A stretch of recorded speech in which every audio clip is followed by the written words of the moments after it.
Pemirsa, PPATK hingga kini belum menerima permintaan dari Komisi Pemberantasan Korupsi untuk memeriksa aliran dana yang mencurigakan milik dari Sekretaris Mahkamah Agung Nur Hadi. Meski demikian, PPATK tidak membantah bahwa Nur Hadi memiliki jumlah kekayaan yang fantastis. Kepala PPATK M. Yusuf menjelaskan pihaknya hingga kini belum bisa memaparkan dugaan aliran dana mencurigakan di rekening bank milik Nur Hadi. Penelusuran aliran dana hanya bisa dilakukan jika sudah ada permintaan resmi dari KPK. PPATK siap menunggu arahan dari KPK dan menurut Yusuf sejauh ini memang ada indikasi aliran dana yang tidak wajar. Namun dalam temuan harta Nur Hadi belum terdapat unsur pidana. Yusuf juga belum bisa memastikan dari mana asal dugaan aliran dana tidak wajar karena belum ada permintaan penelusuran dari KPK. Nah, sampai sekarang kita belum mendapat permintaan resmi dari KPK menyangkut yang bersangkutan. Ya, jadi kita masih menunggu. Jadi seperti itu.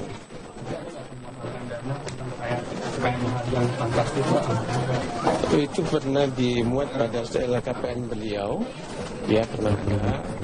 Dan kami masih menunggu intinya begitu. Pada prinsipnya kalau yang penegakan perlu kita akan lakukan. Nama Nur Hadi mulai menjadi perhatian publik saat menggelar pesta pernikahan mewah putrinya pada tahun 2014 silam. Laporan dari harta kekayaan Nur Hadi pada tahun 2012 mencatat jumlah kekayaan Sekretaris Jenderal MA berpangkat eselon 1 tersebut mencapai 33 miliar rupiah. Rumah di Jalan Hang Lekir 5, Kebayoran Baru, Jakarta Selatan ini terlihat mencolok dibandingkan bangunan rumah lain di sekitarnya. Selain terkesan mewah, rumah milik Sekretaris Jenderal Mahkamah Agung Nur Hadi ini merupakan rumah paling besar di ruas jalan itu karena menyatukan dua blok. Ditaksir, nilai rumah mencapai 22 miliar rupiah. Ya, rumah Nur Hadi merupakan salah satu dari harta tidak bergerak yang dimilikinya. Dalam laporan harta kekayaan pejabat negara yang dilaporkan pada tahun 2012, jumlah harta yang dimiliki Nur Hadi mencapai nilai 33 miliar rupiah lebih. Harta tersebut terdiri dari harta bergerak 11,28 miliar rupiah dan harta tidak bergerak 7,36 miliar rupiah. Tidak hanya itu, gaya hidup mewah Nur Hadi juga pernah menjadi perhatian KPK saat ia menggelar resepsi pernikahan anaknya pada tahun 2014 lalu. Tak tanggung-tanggung, sebuah iPod seharga Rp700.000 dibagikan kepada ribuan tamu undangan. Sebagai Sekretaris Jenderal Mahkamah Agung, Nur Hadi merupakan pejabat eselon 1 di institusi tersebut. Mantan Kabag Humas MA ini mendapatkan gaji dan tunjangan yang cukup besar hingga mencapai puluhan juta rupiah. Penghasilan Nur Hadi terdiri dari remunerasi tunjangan yang diatur dalam SK Ketua MA tahun 2014. Tunjangan jabatan Sekjen MA mencapai 32 juta rupiah. Sementara itu, gaji PNS eselon 1 mencapai 5 juta rupiah. Diperkirakan penghasilan Nur Hadi per bulan mencapai 37 juta rupiah. Sementara itu, melihat gaya hidup mewah para oknum di lembaga peradilan, Pusat Pelaporan dan Analisis Transaksi Keuangan atau PPATK sudah sejak lama mengendus ketidakwajaran di Lembaga Peradilan Nasional Mahkamah Agung. Kecurigaan muncul berdasarkan penelusuran transaksi tidak wajar yang dimiliki oleh beberapa oknum. Tahun yang lalu sebetulnya pada masa kepemimpinan KPK yang lalu kami sudah menyampaikan laporan hasil analisis terhadap beberapa kasus di sektor peradilan. Mahkamah Agung merupakan pucuk tertinggi sistem peradilan di Indonesia. Oleh karena itu, jangan sampai praktik kolutif di tubuh MA mengkhianati keadilan dan kepastian hukum yang dipasrahkan kepada para hakim agung. Tim Liputan Metro TV. Pemirsa, DPD DKI PDI Perjuangan hari ini terakhir menerima pendaftaran bakal calon gubernur dan wakil gubernur DKI Jakarta. Sebanyak 39 orang telah mendaftar dan 31 pendaftar baru telah mengembalikan berkas. Pada pendaftaran hari terakhir ini, DPD PDI Perjuangan menerima pengembalian berkas pengusaha muda Sandiaga Uno yang mendaftar sebagai bakal calon gubernur. Sandiaga Uno termasuk satu dari 39 orang yang mendaftarkan diri ke PDI Perjuangan. PDI Perjuangan dengan perolehan kursi di DPRD DKI di atas 20% memenuhi syarat untuk mengusung sendiri calon gubernur DKI pada pilkada yang akan dilaksanakan Februari 2017 mendatang. PDI Perjuangan melalui penjaringan dan penyaringan ini dalam rangka untuk mencari sosok yang betul-betul punya kualifikasi yang jelas baik untuk memimpin Jakarta yang akan datang. Ya itulah mekanisme sedang berjalan. Jadi PDI Perjuangan belum bisa menentukan siapa yang nanti akan diusung, tetapi proses sedang berjalan. Tahapan-tahapan akan kita lalui. Tahapan pertama hari ini sudah sama-sama kita saksikan. Hari ini kita tutup, baru nanti selanjutnya kita menginjak tahapan berikutnya. Sejak kasus suap pembahasan Raperda Teluk Jakarta terkuak, pembangunan reklamasi menjadi sebuah polemik yang terus diperdebatkan. Payung hukum reklamasi yang belum jelas hingga adanya sejumlah pelanggaran diduga terjadi. Kita akan segera bergabung bersama rekan kami Dade Salampesi yang akan mengelaborasi poin-poin tentang sikap pemerintah dalam rapat terbatas yang membahas reklamasi di Istana Negara hari ini. Dade, selain ketegasan pemerintah mengenai wewenang yang berada di pemerintah pusat, lalu apalagi yang disampaikan Presiden dalam rapat terbatas yang tadi? Dalam sambutan yang diungkapkan oleh Presiden Joko Widodo sebelum rapat terbatas terkait dengan reklamasi di Teluk DKI Jakarta ini, Presiden memang mengungkapkan atau menegaskan bahwa rapat terbatas yang dimulai pada pukul 1 siang tadi sama sekali tidak menyentuh aspek hukum. Walaupun dalam kenyataannya tadi memang perwakilan dari Komisi Pemberantasan Korupsi juga ikut serta karena mendapatkan undangan untuk mengikuti ratas dari Presiden. Dan Presiden juga mengungkapkan bahwa terkait dengan reklamasi ini memang sekarang sudah saatnya untuk berbicara lebih jauh ke depannya karena dari data yang dimiliki oleh Presiden Joko Widodo pada 2030 nanti dimungkinkan seluruh wilayah Jakarta Utara akan ada di bawah permukaan laut. Karena dari data yang ada setiap tahunnya untuk wilayah DKI Jakarta mengalami penurunan permukaan tanah antara setengah sampai 12 cm per tahun. Dan pada 2030 nanti jika ternyata fakta-fakta tersebut betul-betul terjadi, artinya 13 sungai yang mengaliri atau melewati wilayah DKI Jakarta dan sekitarnya tidak dapat mengalirkan air ke Teluk Jakarta. Dari ratas tadi setidaknya ada 3 poin utama yang ditegaskan oleh Presiden, yaitu bahwa master plan terkait dengan reklamasi haruslah gamblang, terutama terkait dengan masalah lingkungan. Dan yang kedua, tidak boleh ada pelanggaran kaidah hukum dalam proyek reklamasi ini. Dan yang ketiga, pembangunan tidak boleh mengesampingkan kehidupan nelayan yang ada di sekitarnya. Sebenarnya terkait dengan reklamasi ini tentunya memiliki banyak pro kontra dan juga untung dan rugi.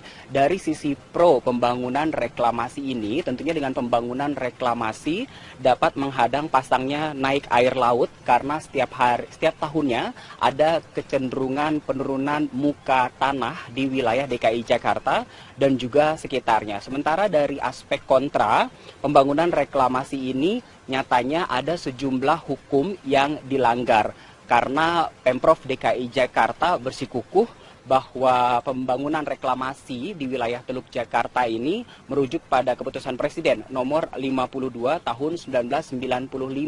Sementara ada peraturan-peraturan ataupun regulasi dari sejumlah instansi lainnya yang dilanggar dari reklamasi ini. Yang artinya juga memang masih ada tumpang tindih peraturan terkait dengan reklamasi ini. Dan apa saja keuntungan dari pembangunan reklamasi ini? Di antaranya tentu saja menyediakan lahan bagi negara ataupun kota. Ini juga terkait dengan aspek pariwisata maupun khususnya wisata bahari dan juga dapat membantu penataan pantai. Di samping keuntungan dan pro kontra tadi dari reklamasi ini, ternyata juga ada beberapa aspek kerugian dari reklamasi.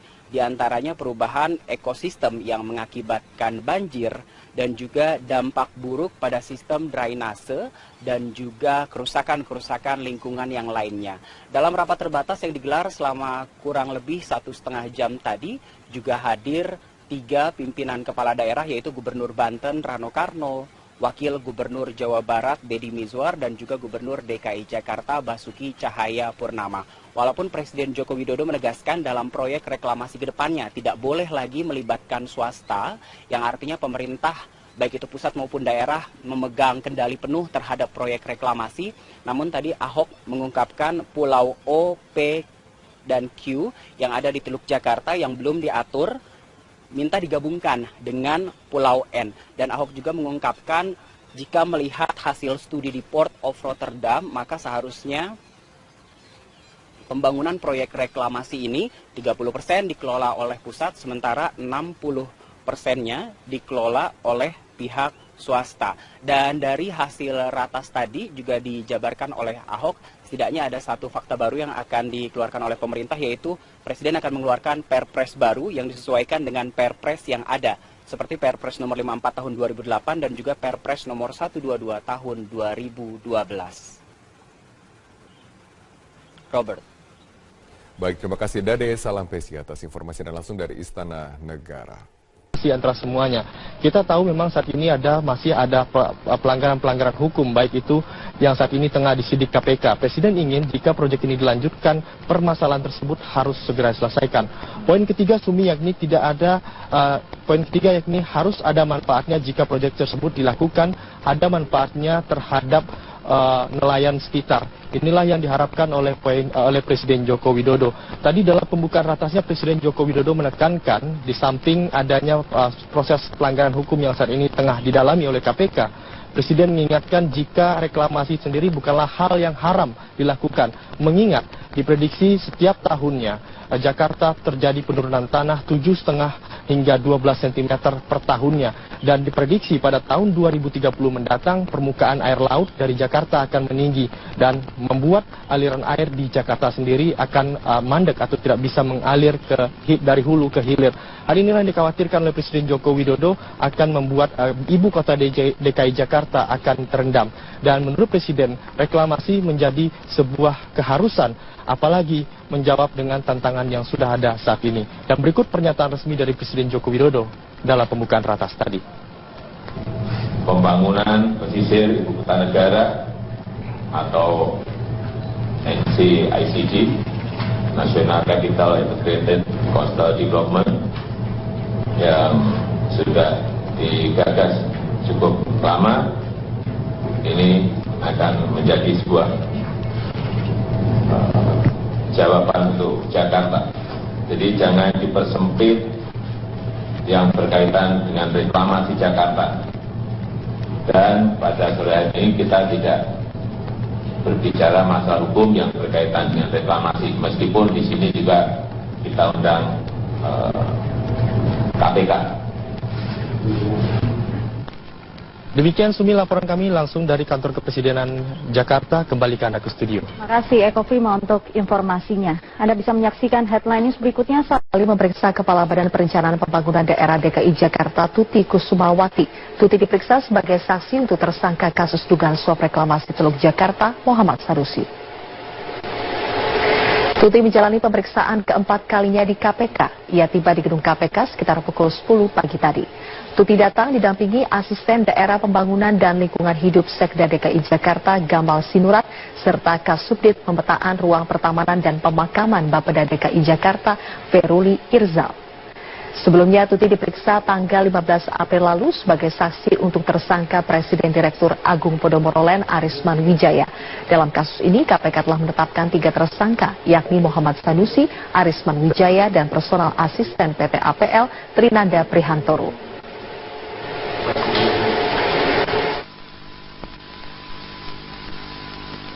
Pemirsa, untuk mengulas dugaan korupsi dalam pembahasan raperda reklamasi Pantai Utara Jakarta, kita bergabung dengan Aulia Pane dari Gedung KPK Jakarta. Aulia, bagaimana jalannya pemeriksaan terhadap para saksi kasus reklamasi? Ya, Zilvia, pemeriksaan terhadap Kepala Bapeda Tuti Kusumawati dan juga 2 stafnya saat ini masih berlangsung, dan ketiganya ini menjalani pemeriksaan sudah hampir 5 jam sejak pukul 10 tadi pagi, dan ketiganya ini diperiksa sebagai saksi untuk tersangka M. Sanusi terkait dengan dugaan suap pembahasan 2 raperda mengenai reklamasi di Pantai Utara Jakarta. Dan memang untuk Untuk Kepala Bapeda Tuti Kusumawati ini sendiri sudah 4 kali menjalani pemeriksaan, dan minggu lalu Tuti ini menjalani pemeriksaan untuk Dirut PT APL Arisman Wijaya. Dan dalam pemeriksaan sebelumnya Tuti ini ditanyai oleh penyidik seputar kontribusi tambahan kepada pengembang yang menjadi perdebatan dalam Raperda selama ini.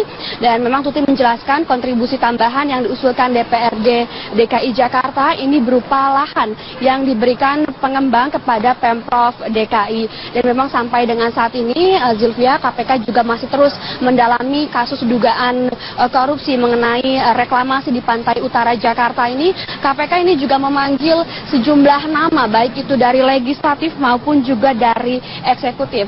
Seperti halnya kemarin, ini pemeriksaan juga sudah dilakukan tepatnya pada tanggal 25 April kemarin terhadap anggota legislatif. Dalam hal ini adalah Wakil Ketua DPRD DKI Jakarta yang juga merupakan Ketua Balegda DKI M. Taufik, serta anggota DPRD lainnya seperti Bestari Barus, M. Sangaji, dan juga Selamat Nurdin.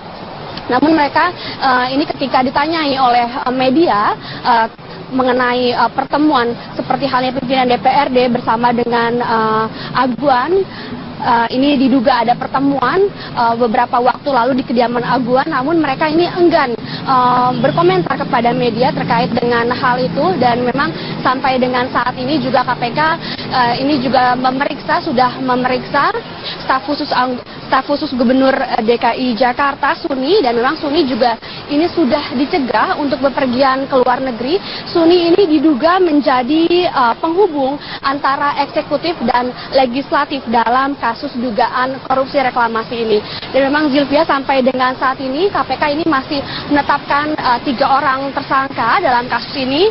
Selain M. Sanusi selaku penerima suap, ini juga KPK sudah menetapkan Dirut PT APL Arisman Wijaya ini sebagai tersangka, dan juga anak buah dari Arisman Wijaya yakni Trinandra Pihantoro, dan juga pihak-pihak yang sudah dicegah untuk bepergian ke luar negeri yakni Suni dan juga Aguan. Untuk sementara, Zilvia, informasi yang dapat kami sampaikan. Kembali ke Anda di studio. Baik, Aulia Pane melaporkan langsung dari gedung KPK Jakarta. Menyatakan pemerintah selaku pihak eksekutif tengah mempersiapkan mekanisme dan instrumen investasi yang tepat apabila repatriasi dana teks amnesti masuk ke dalam tanah air. Presiden menekankan bahwa pemanfaatan capital inflow hasil pengampunan pajak harus digunakan untuk menggerakkan perekonomian nasional di tengah melemahnya roda perekonomian global. Sisi pemerintah terkait teks amnesti ini sangat jelas, bahwa pemerintah ingin teks amnesti ini bermanfaat nyata bagi kepentingan nasional, bagi kepentingan rakyat kita, terutama dalam hal penerimaan negara. Dan yang kedua juga memperluas tax base kita, sehingga ke depan kita akan mempunyai data yang lebih banyak lagi untuk wajib pajak. Dewan Perwakilan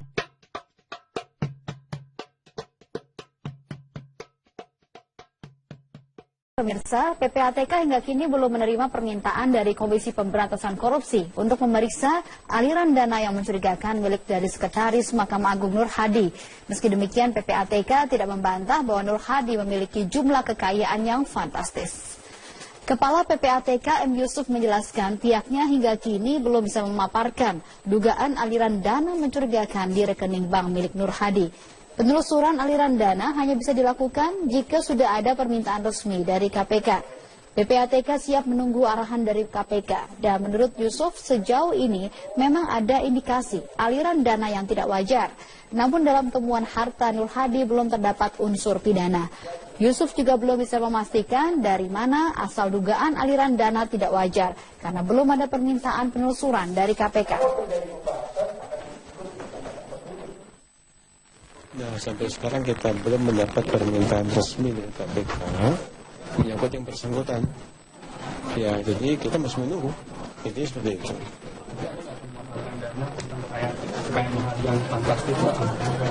Itu pernah dimuat pada LHKPN beliau, ya pernah ada. Dan kami masih menunggu intinya begitu. Pada prinsipnya kalau yang penegak hukum perlu kita akan lakukan. Nama Nur Hadi mulai menjadi perhatian publik saat menggelar pesta pernikahan mewah putrinya pada tahun 2014 silam.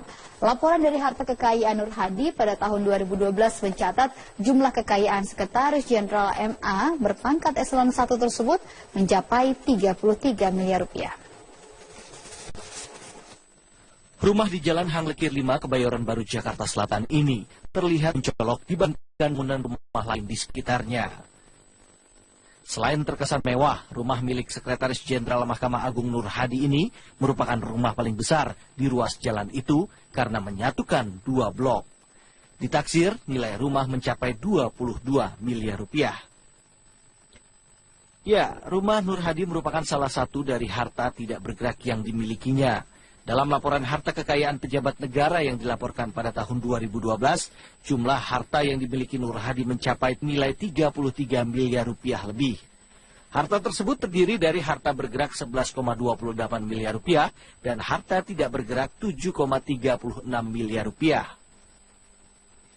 Tidak hanya itu, gaya hidup mewah Nur Hadi juga pernah menjadi perhatian KPK saat ia menggelar resepsi pernikahan anaknya pada tahun 2014 lalu. Tak tanggung-tanggung, sebuah iPod seharga Rp700.000 dibagikan kepada ribuan tamu undangan. Sebagai Sekretaris Jenderal Mahkamah Agung, Nur Hadi merupakan pejabat eselon 1 di institusi tersebut. Mantan Kabag Humas MA ini mendapatkan gaji dan tunjangan yang cukup besar hingga mencapai puluhan juta rupiah. Penghasilan Nur Hadi terdiri dari remunerasi tunjangan yang diatur dalam SK Ketua MA tahun 2014. Demikian Sumi laporan kami langsung dari Kantor Kepresidenan Jakarta. Kembali ke Anda ke studio. Terima kasih Eko Prima untuk informasinya. Anda bisa menyaksikan headline news berikutnya saat kali memeriksa Kepala Badan Perencanaan Pembangunan Daerah DKI Jakarta Tuti Kusumawati. Tuti diperiksa sebagai saksi untuk tersangka kasus dugaan suap reklamasi Teluk Jakarta Muhammad Sanusi. Tuti menjalani pemeriksaan keempat kalinya di KPK. Ia tiba di gedung KPK sekitar pukul 10 pagi tadi. Tuti datang didampingi Asisten Daerah Pembangunan dan Lingkungan Hidup Sekda DKI Jakarta Gamal Sinurat serta Kasubdit Pemetaan Ruang Pertamanan dan Pemakaman Bapeda DKI Jakarta Feruli Irzal. Sebelumnya Tuti diperiksa tanggal 15 April lalu sebagai saksi untuk tersangka Presiden Direktur Agung Podomoro Land Arisman Wijaya. Dalam kasus ini KPK telah menetapkan 3 tersangka yakni Muhammad Sanusi, Arisman Wijaya dan personal asisten PT APL Trinanda Prihantoro.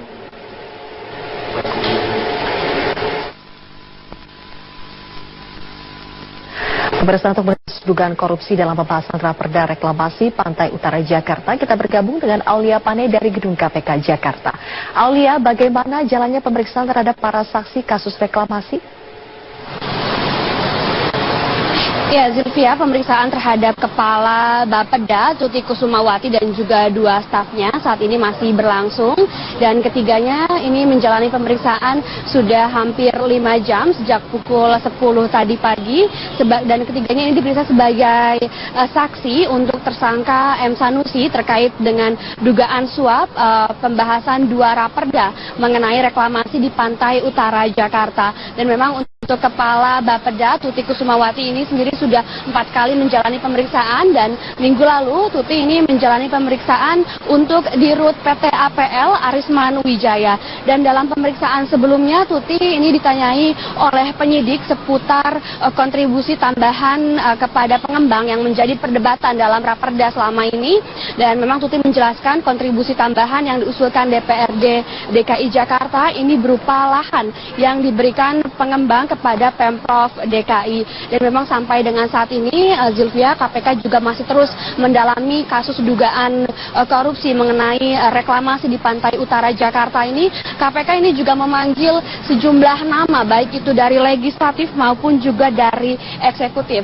Seperti halnya kemarin, ini pemeriksaan juga sudah dilakukan tepatnya pada tanggal 25 April kemarin terhadap anggota legislatif. Dalam hal ini adalah Wakil Ketua DPRD DKI Jakarta yang juga merupakan Ketua Balegda DKI M. Taufik serta anggota DPRD lainnya seperti Bestari Barus, M. Sangaji dan juga Selamat Nurdin. Namun mereka ini ketika ditanyai oleh media mengenai pertemuan seperti halnya pimpinan DPRD bersama dengan Cahaya Purnama. Walaupun Presiden Joko Widodo menegaskan dalam proyek reklamasi ke depannya tidak boleh lagi melibatkan swasta, yang artinya pemerintah baik itu pusat maupun daerah memegang kendali penuh terhadap proyek reklamasi. Namun tadi Ahok mengungkapkan Pulau O, P, dan Q yang ada di Teluk Jakarta yang belum diatur minta digabungkan dengan Pulau N. Dan Ahok juga mengungkapkan jika melihat hasil studi di Port of Rotterdam, maka seharusnya pembangunan proyek reklamasi ini 30% dikelola oleh pusat, sementara 60%-nya dikelola oleh pihak swasta. Dan dari hasil ratas tadi juga dijabarkan oleh Ahok, setidaknya ada satu fakta baru yang akan dikeluarkan oleh pemerintah, yaitu Presiden akan mengeluarkan Perpres baru yang disesuaikan dengan Perpres yang ada, seperti Perpres nomor 54 tahun 2008 dan juga Perpres nomor 122 tahun 2012. Robert. Baik, terima kasih Dade, salam Pesi atas informasi dan langsung dari Istana Negara. Antara semuanya, kita tahu memang saat ini masih ada pelanggaran-pelanggaran hukum, baik itu yang saat ini tengah disidik KPK. Presiden ingin jika proyek ini dilanjutkan, permasalahan tersebut harus segera diselesaikan. Poin ketiga Sumi yakni yakni harus ada manfaatnya jika proyek tersebut dilakukan, ada manfaatnya terhadap nelayan sekitar. Inilah yang diharapkan oleh Presiden Joko Widodo. Tadi dalam pembukaan ratasnya Presiden Joko Widodo menekankan di samping adanya proses pelanggaran hukum yang saat ini tengah didalami oleh KPK, Presiden mengingatkan jika reklamasi sendiri bukanlah hal yang haram dilakukan, mengingat diprediksi setiap tahunnya Jakarta terjadi penurunan tanah 7,5 hingga 12 cm per tahunnya, dan diprediksi pada tahun 2030 mendatang permukaan air laut dari Jakarta akan meninggi dan membuat aliran air di Jakarta sendiri akan mandek atau tidak bisa mengalir dari hulu ke hilir. Hal inilah yang dikhawatirkan oleh Presiden Joko Widodo akan membuat ibu kota DKI Jakarta akan terendam. Dan menurut Presiden, reklamasi menjadi sebuah keharusan, apalagi menjawab dengan tantangan yang sudah ada saat ini. Dan berikut pernyataan resmi dari Presiden Joko Widodo dalam pembukaan ratas tadi. Pembangunan pesisir ibu kota negara atau NCICD, National Capital Integrated Coastal Development, yang sudah digagas cukup lama, ini akan menjadi sebuah jawaban untuk Jakarta. Jadi jangan dipersempit yang berkaitan dengan reklamasi Jakarta. Dan pada sore hari ini kita tidak berbicara masalah hukum yang berkaitan dengan reklamasi, meskipun di sini juga kita undang KPK. Sama sekali tidak menyentuh aspek hukum. Walaupun dalam kenyataannya tadi memang perwakilan dari Komisi Pemberantasan Korupsi juga ikut serta karena mendapatkan undangan untuk mengikuti ratas dari Presiden.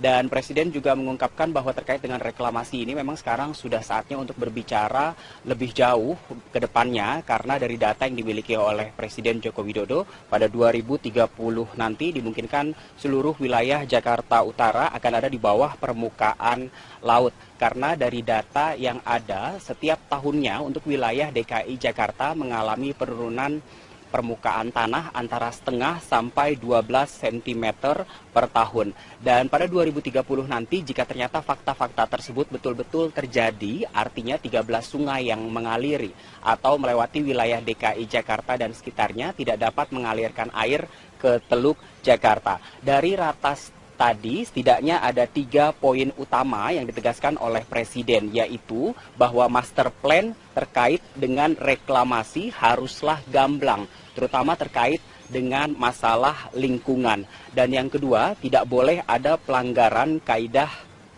hukum dalam proyek reklamasi ini. Dan yang ketiga, pembangunan tidak boleh mengesampingkan kehidupan nelayan yang ada di sekitarnya. Sebenarnya terkait dengan reklamasi ini tentunya memiliki banyak pro kontra dan juga untung dan rugi. Dari sisi pro pembangunan reklamasi ini, tentunya dengan pembangunan reklamasi dapat menghadang pasangnya naik air laut karena setiap tahunnya ada kecenderungan penurunan muka tanah di wilayah DKI Jakarta dan juga sekitarnya. Sementara dari aspek kontra, pembangunan reklamasi ini nyatanya ada sejumlah hukum yang dilanggar. karena Pemprov DKI Jakarta bersikukuh bahwa pembangunan reklamasi di wilayah Teluk Jakarta ini merujuk pada keputusan Presiden nomor 52 tahun 1995. Sementara ada peraturan-peraturan ataupun regulasi dari sejumlah instansi lainnya yang dilanggar dari reklamasi ini. Yang artinya juga memang masih ada tumpang tindih peraturan terkait dengan reklamasi ini. Dan apa saja keuntungan dari pembangunan reklamasi ini? Di antaranya tentu saja menyediakan lahan bagi negara ataupun kota. Ini juga terkait dengan aspek pariwisata maupun khususnya wisata bahari dan juga dapat membantu penataan pantai. Di samping keuntungan dan pro kontra tadi dari reklamasi ini, ternyata juga ada beberapa aspek kerugian dari reklamasi. Di antaranya perubahan ekosistem yang mengakibatkan banjir dan juga dampak buruk pada sistem drainase dan juga kerusakan-kerusakan lingkungan yang lainnya. Dalam rapat terbatas yang digelar selama kurang lebih 1,5 jam tadi, juga hadir 3 pimpinan kepala daerah, yaitu Gubernur Banten Rano Karno, Wakil Gubernur Jawa Barat Deddy Mizwar, dan juga Gubernur DKI Jakarta Basuki. Tunjangan jabatan Sekjen MA mencapai 32 juta rupiah. Sementara itu, gaji PNS Eselon 1 mencapai 5 juta rupiah. Diperkirakan penghasilan Nur Hadi per bulan mencapai 37 juta rupiah. Sementara itu, melihat gaya hidup mewah para oknum di lembaga peradilan, Pusat Pelaporan dan Analisis Transaksi Keuangan atau PPATK sudah sejak lama mengendus ketidakwajaran di Lembaga Peradilan Nasional Mahkamah Agung. Kecurigaan muncul berdasarkan penelusuran transaksi tidak wajar yang dimiliki oleh beberapa oknum. Tahun yang lalu sebetulnya pada masa kepemimpinan KPK yang lalu, kami sudah menyampaikan laporan hasil analisis terhadap beberapa kasus di sektor peradilan. Mahkamah Agung merupakan pucuk tertinggi sistem peradilan di Indonesia. Oleh karena itu, jangan sampai praktik kolutif di tubuh MA mengkhianati keadilan dan kepastian hukum yang dipasrahkan kepada para hakim agung. Tim Liputan Metro TV. Pemirsa, DPD DKI PDI Perjuangan hari ini terakhir menerima pendaftaran bakal calon gubernur dan wakil gubernur DKI Jakarta. Sebanyak 39 orang telah mendaftar dan 31 pendaftar baru telah mengembalikan berkas. Pada pendaftaran hari terakhir ini, DPD PDI Perjuangan menerima pengembalian berkas pengusaha muda Sandiaga Uno yang mendaftar sebagai bakal calon gubernur. Sandiaga Uno termasuk satu dari 39 orang yang mendaftarkan diri ke PDI Perjuangan. PDI Perjuangan dengan perolehan kursi di DPRD DKI di atas 20% memenuhi syarat untuk mengusung sendiri calon gubernur DKI pada pilkada yang akan dilaksanakan Februari 2017 mendatang. PDI Perjuangan melalui penjaringan dan penyaringan ini dalam rangka untuk mencari sosok yang betul-betul punya kualifikasi yang jelas baik untuk memimpin Jakarta yang akan datang. Ya itulah mekanisme sedang berjalan. Jadi PDI Perjuangan belum bisa menentukan siapa yang nanti akan diusung, tetapi proses sedang berjalan. Tahapan-tahapan akan kita lalui. Tahapan pertama hari ini sudah sama-sama kita saksikan. Hari ini kita tutup, baru nanti selanjutnya kita mengejar tahapan berikutnya. Sejak kasus suap pembahasan Raperda Teluk Jakarta terkuak, pembangunan reklamasi menjadi sebuah polemik yang terus diperdebatkan. Payung hukum reklamasi yang belum jelas hingga adanya sejumlah pelanggaran diduga terjadi. Kita akan segera bergabung bersama rekan kami Dade Salampesi yang akan mengelaborasi poin-poin tentang sikap pemerintah dalam rapat terbatas yang membahas reklamasi di Istana Negara hari ini. Dade, selain ketegasan pemerintah mengenai wewenang yang berada di pemerintah pusat, lalu apa lagi yang disampaikan Presiden dalam rapat terbatas yang tadi? Dalam sambutan yang diungkapkan oleh Presiden Joko Widodo sebelum rapat terbatas terkait dengan reklamasi di Teluk DKI Jakarta ini, Presiden memang mengungkapkan atau menegaskan bahwa rapat terbatas yang dimulai pada pukul 1 siang tadi